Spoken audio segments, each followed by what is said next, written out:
ሰላም ውድ የቡጊዳ ኒውስ ተከታታዮች፣ ጥር 26 2018 ዓ.ም የተከሰቱ አበይት ክንውኖችን ይዘን ቀርበናል። አብራችሁን ሁኑ።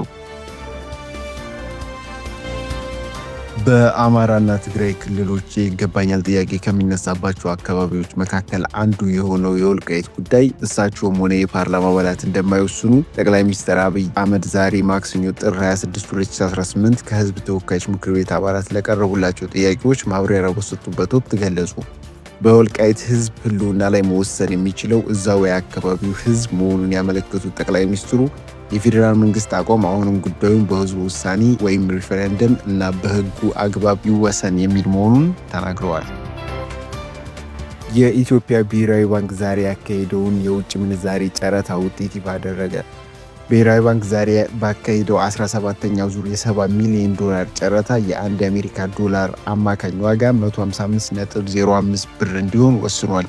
ባንኮቹ ለመግዛት ያሳዩት ፍላጎት መጠን 127.25 ሚሊዮን ዶላር ሲሆን ለአንድ ዶላር የቀረበ ከፍተኛ ዋጋ ብር 155.05 ብር እንዲሁም ለአንድ ዶላር የቀረበ ዝቅተኛ ዋጋ ብር 154.81 ብር ሆኗል። በዚህም በአማካኝ የዕለቱ የግብይት ለአንድ ዶላር ዋጋ ብር 155.05 ብር እንዲሆን ወስኗል።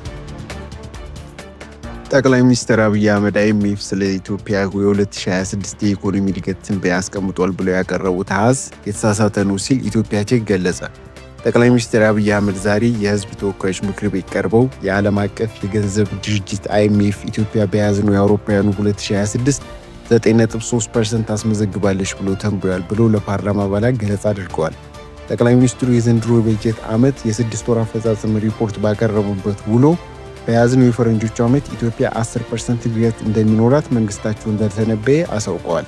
ይሁንና የኢትዮጵያ ቼክ በዚሁ ዙሪያ ባደረገው ማጣራት መረጃው የተሳሳተ መሆኑን አረጋግጧል። የዓለም አቀፍ የገንዘብ ድርጅቱ በኦፊሴላዊ የፌስቡክ ገጹ እንዲሁም በድረ ገጹ ላይ ባለፈው ጥቅምት ያጋራው መረጃ እንደሚያሳየው የኢትዮጵያ ኢኮኖሚ በተያዘው 2026 የፈረንጆቹ አቆጣጠር 7.1% እንደሚያስመዘግብ ይጠብቃል። በተጨማሪ ተቋሙ ከ9 ቀን በፊት ባወጣው አዲስ ሪፖርት ላይ የኢትዮጵያ ኢኮኖሚ እድገት 7.1% እንደሚጠብቅ በድጋሚ አረጋግጧል። ተቋሙ በወጣው አዲስ ሪፖርት መሰረት ከሰሃራ በታች ያሉ የአፍሪካ ሀገራት አማካኝ እድገት 4.6% እንደሚሆን በፌስቡክ ገጹ ላይ ባጋራው መረጃ ላይ አስቀምጧል።